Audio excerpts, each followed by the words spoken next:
Hello everyone, thank you for stopping on my channel. In this video we are going to start contributing to a second Laravel project, and this is inventory management system created with Laravel, created by this person. I cannot pronounce the name. um, so this is a basic Laravel inventory management system. Seems to be, you can see it's created in Laravel 10 about 8 months ago, and some people already have contributed to this. We have 3 contributors so far, and we are also going to add ourselves to the contributors. And um, for me, this is going to be the first project that I'm going to be working on, based on like inventory management system. I have not worked on inventory systems before, but let's see what we will learn from this. We will learn as well as we will contribute if there is something that we think can be improved or added to this application. So here we have a screenshot of the dashboard. um, you can see we have the database structure as well.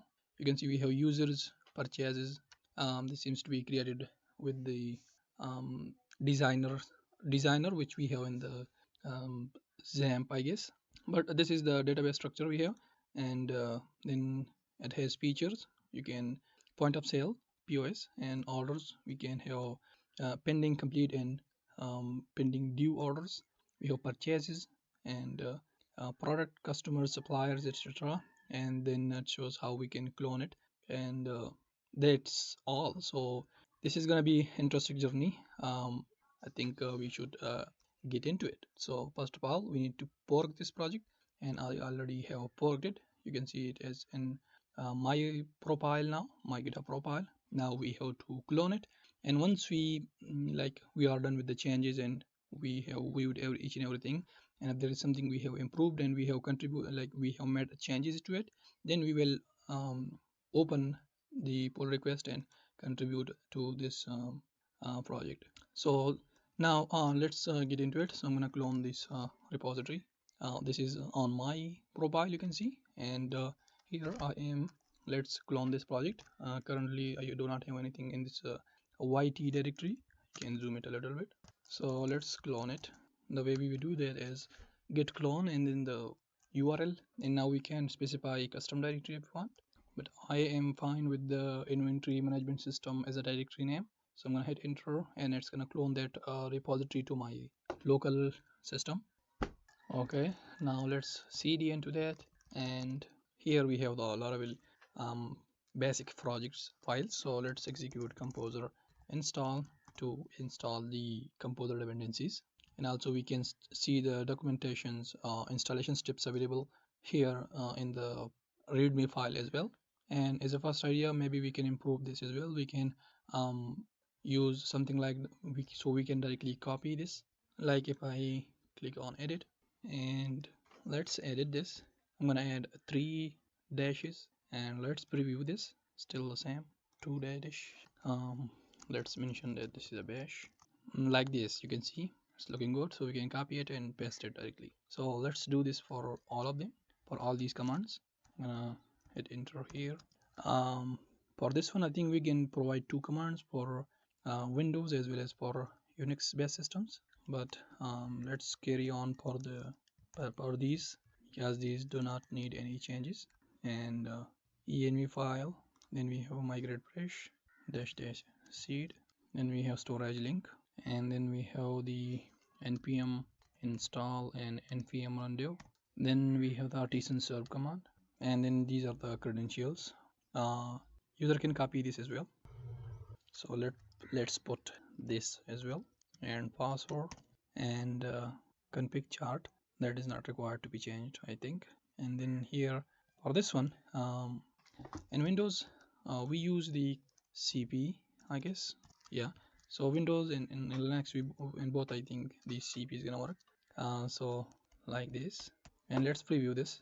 If it's looking good, then we can, okay, you can see we can copy each of these commands. Set up your database credentials in the env file. We have a little bit space in here. Let's check that here, and let's preview it. Okay, each and everything seems to be looking good. Let's commit these changes. Commit message updated readme.md. So users can copy commands during installation and commit changes.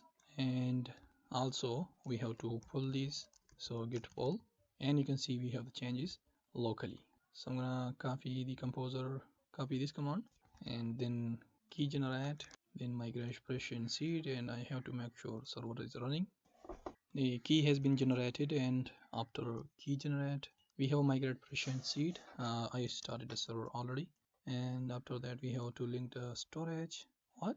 Dash seed option does not exist. Oh, it's triple seed. Okay, we have to change this in here as well. And after that storage link, and after that npm install and npm undo. So let's fix this issue as well. I'm gonna edit this file again, and also we have the 2 in here, which should be 3 I guess. And then clone, go to directory as 2, then this is 3, then this is 4, this is 5, and this one is 6, 7, 8, 9, 10, 11. Okay, and 2 dashes seed. So I'm gonna commit these changes as well and git pull on local. Now let's do the npm install command. Npm install, and then npm run build. Okay, there are some errors. Can we run npm run dev? Okay, this is working. We will work on fixing this issue as well. I opened another terminal session. Let's go to yt and then inventory management system and serve the application.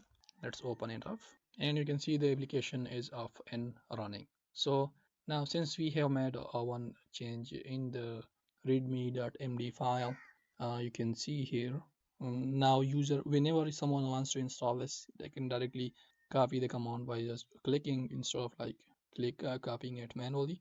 And I think that is also something that we can open pull request with. So I'm gonna open pull request. We have made 2 commits so far, and checking something, and then here we have to open pull request, and title should be something like updated readme file, so users can install at easily, and then description, let's say just, or okay, so I updated the readme file, and now users or developers can copy and paste the commands of installation just by one click, instead of users, all are developers, right?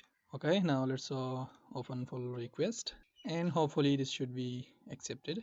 And also we have one issue in here. Let's see, due in purchases. There might be some issues, so we will look at all of these things. And thank you for watching, and I will see you in the next one, where we will start doing something and exploring this application ourselves, which is this one. And thank you for watching, and I will see you in the next one.